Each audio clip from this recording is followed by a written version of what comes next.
Mbabare kureba Ankole Media no kwetegereza binjye banyita shaka bitamana mutabano wasa niga mazira ganje kandi mbatangira mwena kureba channel yiteji ya Ankole Media. Nza kuba ni hostinga akashenshere chekit akabagenda bareba urorebiwe ubayoreba noza kutebeza binjye byorebere nite tukugambire binjye biturebere ubu turi kureba videos nyamurungi kurugomba bagenda bareba ubayoreba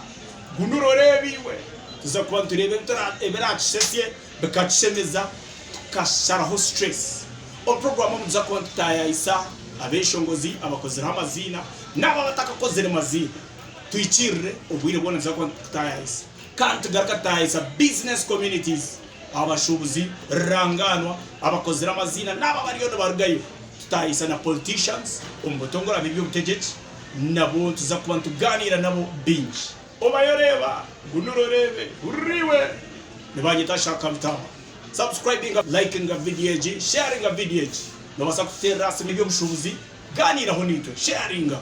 ganira honito ideas ntuzaciye not mshanju not ishatu runana tano rushanju anana mshanju weba